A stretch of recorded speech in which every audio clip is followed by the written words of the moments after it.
कोयला मंत्रालय ने एक फैसला किया है कि ये रीब्रांड कर रहे हैं, रीब्रांडिंग कर रहे हैं, यानी कि ये अपने नाम को चेंज कर रहे हैं। तो इनका नया नाम जो निकल कर आएगा वो आएगा CIL। प्रतिक्रिया जब भी कोल इंडिया का नाम आता है आपके सामने आता है कि भाई कोयले के द्वारा जो भी काम हो रहा है वो कोल इंडिया कर रही है जाती हैं। जो आपकी एनालाइज करने की चीज़ें हैं वो 25, 30, 50 पैसे ही ख़राब कर देगी। फिर हम करेंगे क्या सर? ऊपर गया नीचे गया इसमें हम खुश होंगे? हमारी एनालाइज ने हमें इतना बढ़िया चीज़ बता दी कि आगे जाकर शेयर जाएगा और हम कह रहे हैं 1 रुपये गिर जाएगा तब लूँगा। चीज़ की हरी झंडी हो जाती है ना, तो ट्रेन बिल्कुल भी नहीं देखती कि मुझे 10 मिनट रुकना है, 5 मिनट रुकना है, अभी रमेश आने वाला है वो बैठेगा ट्रेन में। मेरा यही कारण है कि मैंने एक कोशिश भी करी ग्रुप बनाने की, उसमें भी कुछ चीज़ें इस तरीके से हुई हैं और अब मैं फिर कोशिश कर रहा शेयर के लिए की है कि वो शेयर काफ़ी ऊपर तक जा सकता है और वो 120 में चल रहा है, तो उसे तुरंत खरीदो, मार्केट में ही खरीदो उसे ये ना सोचने वाली है। उसके बारे में बात करेंगे और अडानी पावर का जो रिजल्ट आया उसका क्या इफेक्ट आने वाले दिनों में पड़ेगा उसके बारे में भी आज हम बात करेंगे।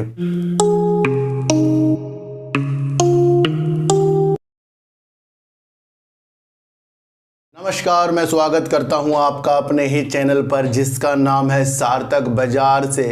और आज बात करेंगे NTPC की, बात करेंगे सर अडानी पावर की, और बात करेंगे वेदांता, और बात करेंगे कोल इंडिया की, क्योंकि कोल इंडिया एक नई चीज़ करने वाली है उसके बारे में बात करेंगे। और अडानी पावर का जो रिजल्ट आया उसका क्या इफेक्ट आने वाले दिनों में पड़ेगा उसके बारे में भी आज हम बात करेंगे। तो इन सब की बात करने से पहले मैं आपको एक चीज़ बता दूं कि जिस तरीके से हम शेयरों में इंतज़ार करते हैं कि जैसे कोई शेयर 120 रुपये में चल रहा है और आपको लगता है कि यार इसकी 120 की वैल्यू नहीं है, जब ये 100 रुपये करीब आएगा तो तब मैं इस शेयर को लूँगा, अगर आया तो ठीक, नहीं आया तो मैं फिर इस शेयर को नहीं लूँगा, फिर मैं अपनी अलग प्रतिक्रिया बनाऊँगा। इस तरीके से हम शेयर मार्केट में काम करते हैं कि भाई हमारे शेयर की जो वैल्यू 120 है उसे हमें ये 100 रुपये में लेना है, जब ये 100 रुपये में आएगा मैं इसको ले लूँगा। एक तो वो बात हो गई। फिर हमें सर उस वैल्यू पर लेना ज़रूर चाहिए क्योंकि हमारी क्या एनालाइज है, क्योंकि हमने क्या क्या चीज़ें कंपनी में देखी है, तो वो एक व्यू हो जाता है। इसी तरीके से कुछ अच्छी चीज़ें हमें कंपनी के बारे में पता लग जाती है कि भाई बहुत अच्छी कंपनी है, ये हो गया वो हो गया, ये आगे की इनकी प्लानिंग है, यहाँ पर कुछ अच्छा हो सकता है। तो एक सोच हमारी ये होती है। फिलहाल कोई सा भी शेयर 120 रुपये में चल रहा है तो हमें एक ध्यान रखना चाहिए कि अगर हमने पहले ही एक एनालाइज शेयर के लिए की है कि वो शेयर काफ़ी ऊपर तक जा सकता है और वो 120 में चल रहा है, तो उसे तुरंत खरीदो, मार्केट में ही खरीदो उसे ये ना सोचो कि इसका 50 पैसे नीचे का लगा दूं, जब ये वहाँ पहुँच जाएगा 119 रुपये 50 पैसे में, 119 रुपये में पहुँच जाएगा तब इस शेयर को मैं लूँगा। बिल्कुल भी ऐसी चीज़ें हमें नहीं करनी चाहिए। मैं कब कह रहा हूँ कि जब हम करंट वैल्यू के हिसाब से ही और पहले बीती हुई चीज़ों के हिसाब से उसकी एनालाइज करते हैं तो फिर हमें 50 पैसे, 25 पैसे, 10 पैसे, 1 रुपये बिल्कुल भी नहीं देखने चाहिए। क्या 1 रुपये वो शेयर नीचे आया और आपने उसको ख़रीदा, क्या वो आपको कितना प्रॉफिट देकर जाएगा? सही बात है सर। या आपने उसको 120 में ख़रीदा तो क्या वो आपको कितना प्रॉफिट देके जाएगा? ऊपर नीचे ही चीज़ें होंगी। ये नहीं होगा कि आपने 25 पैसे 30 पैसे नीचे लगा दिया, फिर सर वो चीज़ें भाग जाती हैं। जो आपकी एनालाइज करने की चीज़ें हैं वो 25, 30, 50 पैसे ही ख़राब कर देगी। फिर हम करेंगे क्या सर? हम हर शेयर में ये सोचेंगे कि 25 पैसे नीचे आएगा ना तब खरीदूंगा, 1 रुपये नीचे आएगा ना तब खरीदूंगा, 1.5 रुपये नीचे आएगा ना तब खरीदूंगा। इसी चीज़ में उलझ जाएंगे हम। ये बहुत एक गहरी नॉलेज की तरह बता रहा हूँ मैं आपको। मेरी जो वीडियो का माध्यम है ये सबसे जुड़ाव का है, सबके साथ वो चीज़ें होती हैं जो मेरी वीडियो के द्वारा बताई जाती हैं। बस यही है सर कि एक शेयर मार्केट में इन्वेस्ट करके खुश है और एक शेयर मार्केट में उसी शेयर को लेकर दुखी है। सारा मकसद समझो सर कि हम 25 पैसे 30 पैसे 1 रुपये में उलझने वाली चीज़ें हैं क्या हमारे साथ, कि हम 25 पैसे 30 पैसे ऊपर गया नीचे गया इसमें हम खुश होंगे। हमारी एनालाइज ने हमें इतना बढ़िया चीज़ बता दी कि आगे जाकर शेयर जाएगा और हम कह रहे हैं 1 रुपये गिर जाएगा तब लूँगा। बिल्कुल ऐसी चीज़ों को मत करें सर, आज से त्यागें। देखो सर वो चीज़ अलग होती है, वो मैंने आपको बताया कि कोई शेयर 125 में चल रहा है या 120 में चल रहा है, 150 में चल रहा है, आपकी मंशा क्या है उस शेयर को देखने की? आप सोच रहे हैं 130 में आएगा तब ले लूंगा, 120 में आएगा तब लूंगा, 110 में आएगा तब लूंगा, 100 रुपये में आएगा तब लूंगा, वहां चलेगा वो चीज, क्योंकि आपने उस हिसाब से 10, 15, 20 रुपए ज्यादा होते हैं उससे सोचा है। पर अगर आपको कोई शेयर अच्छा लग रहा है और आप कह रहे हो कि ये 25 पैसे, 30 पैसे, 1 रुपये नीचे आएगा, एक भगवान एक चीज देता है, एक गिफ्ट है सबको, वो मिलता है, उसे हम पहचानते नहीं। मैंने कहा ना कि अगर हम थोड़े थोड़े प्रॉफिट लेंगे तो एक दिन बड़ा प्रॉफिट भी मिलेगा, और एक ही बार हम ज्यादा प्रॉफिट लेने की कोशिश करेंगे तो एक बार आएगा और बार बार जाएगा, क्योंकि बार बार प्रॉफिट लेना बड़ी एक मेहनत का काम है। बड़ा प्रॉफिट लेने से ज्यादा पैसा लगता है, ये भी तो आपको पता होगा। अगर आपको बड़ा प्रॉफिट चाहिए तो फिर आपके पास ज्यादा अमाउंट होनी चाहिए। तो जब आप बड़े प्रॉफिट के लिए भागते हो तो उसके अंदर रिस्क भी ज्यादा हो जाता है। तो आज से 25 पैसे नीचे आएगा, 30 पैसे नीचे आएगा, 1-2 रुपए नीचे आएगा तब लूंगा। सर आपने शेयरों की एनालाइज किया है क्या? वो आपका शेयर जो है वो 1 रुपये 25 पैसे के काबिल है, या आपको उसके अंदर अच्छी चीजें देखनी है? बहुत से लोग ऐसे करते हैं, बहुत लोगों को मैंने ऐसी चीज़ों में देखा है कि अगर मैं उनको शेयर बता दूं कि यहाँ से 120 में लेना है, वो कहेंगे सर मैंने लिया ही नहीं है, तो 119 आया नहीं। मैंने 119 कब बताया भाई? मैंने आपको कहा था कि इसी चीज़ के अनुसार अपनी प्रतिक्रिया बनानी है। जब किसी चीज़ की हरी झंडी हो जाती है ना, तो ट्रेन बिल्कुल भी नहीं देखती कि मुझे 10 मिनट रुकना है, 5 मिनट रुकना है, अभी रमेश आने वाला है वो बैठेगा ट्रेन में। ट्रेन जाएगी अपने हिसाब से। कभी देखा आप ट्रेन की आपके लिए रुकी है कभी? ट्रेन किसी के लिए नहीं रुकने की, वो टाइम से चलती है। जब उसकी हरी झंडी होगी ना, और जब खड़ी हो जाएगी ना वो रेड में, तो वो खड़ी हो जाती है। फिर उसे पता है वो रेड आगे जाना ही नहीं है। सर छोटी छोटी बातें हैं, इनको समझो। बड़ा दुख होता है जब इस तरीके की चीज़ें मैं कुछ करने के बाद मैं ये सुनता हूँ, सर मैंने तो 1 रुपये नीचे के सोचा था। तभी मैं ग्रुप नहीं बनाता सर। मेरा यही कारण है कि मैंने एक कोशिश भी करी ग्रुप बनाने की, उसमें भी कुछ चीज़ें इस तरीके से हुई हैं, और अब मैं फिर कोशिश कर रहा था और अब भी मेरे साथ यही चीज़ें हुई हैं कि लोगों को एक चीज़ समझ नहीं आ रही है कि जब उनको एक एनालाइज के द्वारा कुछ चीज़ें बताई जाती हैं तो उनको फिर 25, 30, 1 रुपये देखना क्या है सर? तो आपको समझो, अगर आपको ज़्यादा पैसा कमाना है तो समझना है कि इस तरीके से हमें बिल्कुल भी नहीं खोना है। मैं आपको बता दूँ तो कभी भी आपको शेयरों के एनालाइज करके अच्छी चीज़ लगे तो उसे तुरंत खरीदो सर, क्योंकि हम 1 से 25 पैसे 30 पैसे में नहीं खोना है, हमें बड़े सपने देखने हैं। और जब हमारे बड़े सपने होंगे वो अपनी एनालाइज के द्वारे होंगे। और मैं आपको बता रहा हूँ कि वो अलग चीज़ है, मैं फिर कह रहा हूँ वो अलग चीज़ है कि एक शेयर 150 में आप सोचते हो 130 में खरीदूंगा, वो अलग चीज़ है। लेकिन जब हम खरीदने वाले होते हैं तब उसमें 25, 30, 1 रुपये नहीं देखना चाहिए, क्योंकि कंपनी की जो चीज़ें हैं वो आपको पता है कि उसने क्या क्या चीज़ें करी हुई है। तो ये सारी प्रतिक्रिया होती है, इसको आपको समझकर चलना पड़ेगा। बात करेंगे सर कोल इंडिया की। कोल इंडिया की बात इसलिए भी करेंगे सर कि सरकारी खनन कंपनी कोल इंडिया दुनिया की सबसे बड़ी दूसरी कंपनी है, यानी कि दुनिया में ये दूसरे नंबर पर कंपनी आती है। तो इसकी प्रतिक्रिया जब भी कोल इंडिया का नाम आता है, आपके सामने आता है कि भाई कोयले के द्वारा जो भी काम हो रहा है वो कोल इंडिया कर रही है। क्या आगे जाकर जिस तरीके से कोयला बंद भी किया जा सकता है, क्या इसके भी हमें अभिलाषा आगे के लिए देखनी चाहिए? क्योंकि कुछ भी चीज़ें जो नींव होती है वो अभी से रखी जाती है। तो कोल इंडिया जो सरकारी कंपनी सबसे पुरानी इंडिया की है, इसने और कोयला मंत्रालय ने एक फैसला किया है कि ये रीब्रांड कर रहे हैं, रीब्रांडिंग कर रहे हैं, यानी कि ये अपने नाम को चेंज कर रहे हैं। तो इनका नया नाम जो निकल कर आएगा वो आएगा CIL एनर्जी इंडिया। तो ये नाम से कोल इंडिया अपना नाम चेंज करने वाले। अब ये नाम चेंज क्यों हो रहा है सर? देखो सर, कोल इंडिया का मतलब है कि कोयले से आपको लग रहा है काम हो रहा है। क्या ये अपने को इसमें सीमित रखेंगे? नहीं। दुर्लभ खनिज, हाइड्रोजन, गैसीकरण और आपका अक्षय ऊर्जा क्षेत्र में आगे बढ़ने के लिए मंत्रालय ने और कोल इंडिया ने ये चीज़ों के लिए अपनी सुझाव दिया है। अब इनकी एक बोर्ड मीटिंग होगी, उसके अंदर ये फैसला लिया जाएगा। अब ये फैसला जो कोल इंडिया अपने नाम को चेंज कर रहा है, जिसके अंदर उसने एनर्जी को जोड़ दिया है, तो ये अक्षय एनर्जी ये है ना सर, ये मामूली बात नहीं है।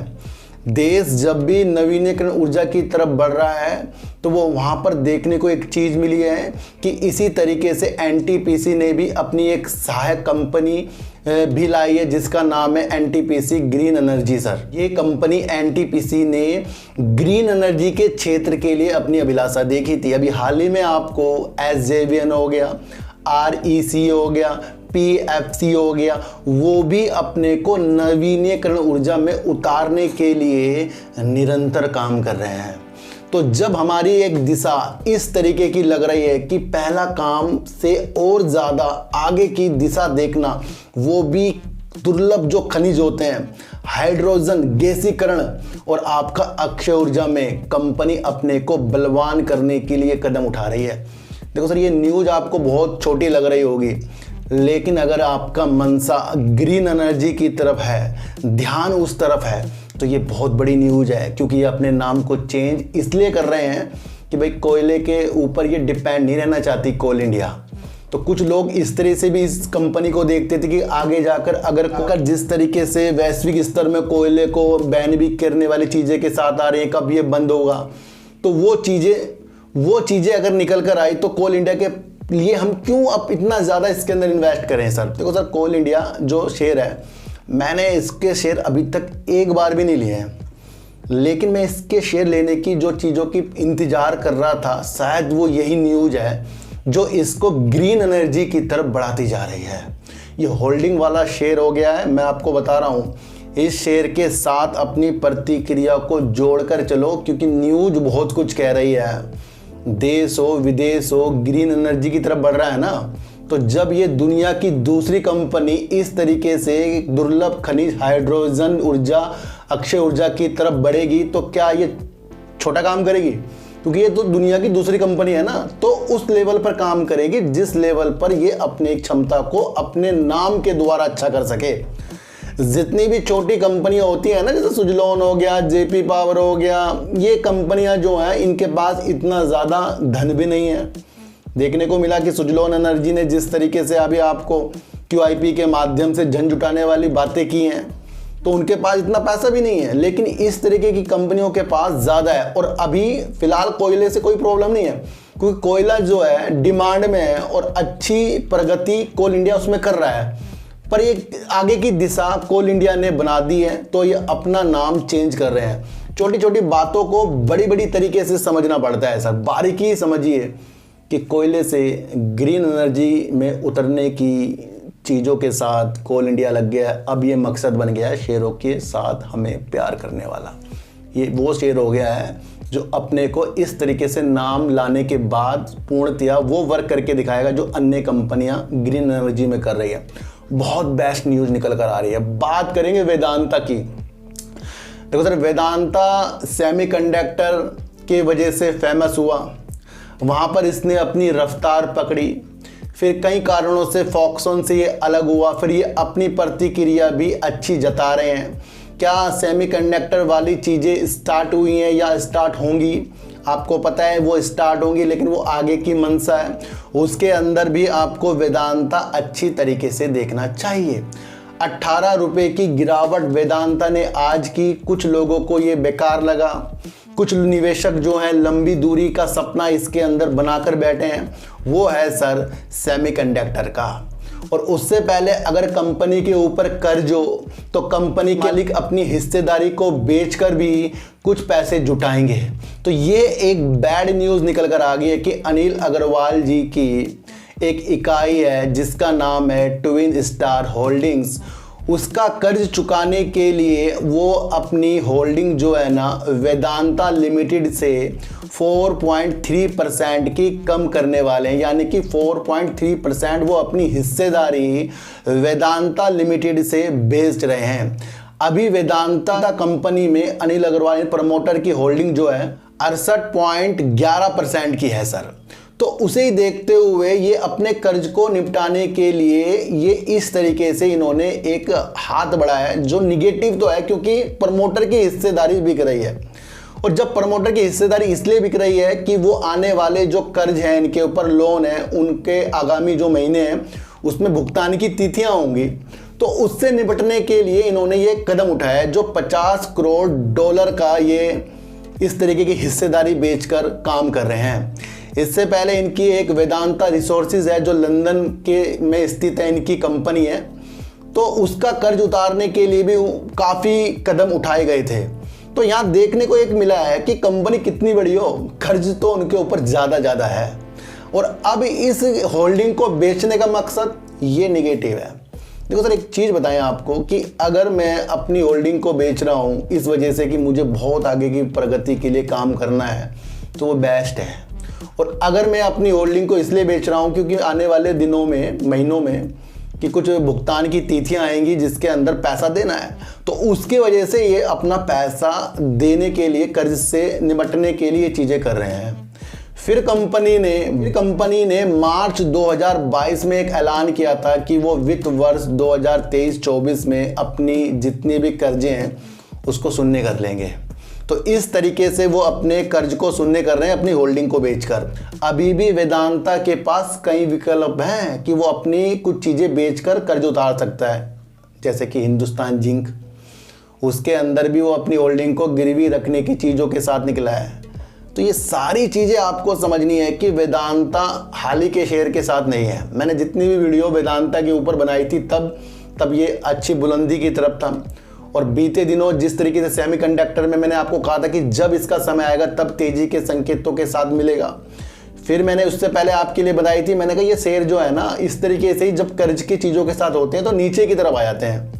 तो यहाँ अब आपको समझना है, जो भी हिस्सेदारी इनकी बिकेगी, ये एक बैड न्यूज़ तो है ही, और उसने ही शेयरों को आज तोड़ दिया क्योंकि वो कल के 5% प्राइस से नीचे की चीज़ों के साथ हिस्सेदारी बिकने के साथ आए हैं। तो क्या इसका खेल वेदांता के हमारे हिसाब से खत्म हो गया? बिल्कुल भी नहीं हुआ सर। 2023-2024 वित्त वर्ष में ये अपने कर्ज को शून्य करेंगे। तो जब ये कर्ज को शून्य करेंगे और इनके पास वो चीज़ें हैं काम की जिससे ये आगे बढ़ सकते हैं, तो वो ही इनको बुलंदी पर लाएगा। तो ये शेयर जो होते हैं सर, होल्डिंग वाले हो रहे हैं, पर ये बैड न्यूज़ है, तो इसकी वजह से ये शेयर गिरा है क्योंकि किसी चीज़ की हिस्सेदारी प्रमोटर की बिक रही है। तो सारी मंशा को हमें बना लेना चाहिए। अब बात करेंगे अडानी पावर की। क्या अडानी पावर में जो आज इसका रिजल्ट आया वो बहुत ही अच्छा है, क्योंकि जिस तरीके से हमें देखने को मिला कि 83% की उछाल कर दिया इसके प्रॉफिट ने, यानी कि 8,759 करोड़ रुपए का इसने प्रॉफिट कर दिया। मैंने एक चीज़ आपको बताई है कि जब कंपनी अपनी परिचालन की चीज़ों से प्रॉफिट कमाती है, यानी कि मेरा काम सीमेंट का है और सीमेंट के ही कारोबार से मैंने प्रॉफिट कमाया है, सेल की है, तो वो ज़्यादा वैल्यूबल हो जाती है। ये देखने को आपको मिलेगा कि इसके अंदर इनकी अन्य आय भी शामिल हो गई है। जो ये 8,759 करोड़ रुपए का प्रॉफिट अडानी पावर ने दिया, इसके अंदर अन्य जो आय है ना, जो शामिल होगी, जिसकी वजह से ज़्यादा इनका प्रॉफिट आ गया है। यानी कि इससे पहले आपको देखने को मिला था सुजलॉन एनर्जी में, जब उसने कई हज़ार करोड़ रुपए का प्रॉफिट किया था, तो वहाँ से आपको देखने को मिला था कि उसकी कुछ आइटमें थी, उसकी वजह से उनका प्रॉफिट आया था। तो वही कुछ इसके अंदर है। तो ये जो अन्य इनकम है ये कितने की है सर? 7,103 करोड़ की। तो जब इनका प्रॉफिट 8,759 करोड़ रुपए का आया और 7,103 करोड़ रुपए का इनकी अन्य आय है, तो अगर इसमें से हम ये लेस करते हैं तो अब आपको देखने को मिलेगा कि 1600, करीब 1630-40 जितनी भी है टोटल कर लेना, तो वो इनका प्रॉफिट है। यानी कि 8,759 में से 8,103 घटाएंगे तो वो एक्चुअल प्रॉफिट आएगा। फिर भी वो एक इनके साथ ये चीज़ें जुड़ी हैं। तो ये मुझे लगता है कि कहीं ना कहीं ये वो प्रॉफिट नहीं है जिस प्रॉफिट की हमें तलाश है। पिछली तिमाही और पिछली आय की तुलना में ये अभी तक की जो इनकी आय है, जो इन्होंने अलग से जोड़ी है, वो सबसे ज़्यादा है। तो ये एक निगेटिव चीज़ है सर, ये आपको समझना है।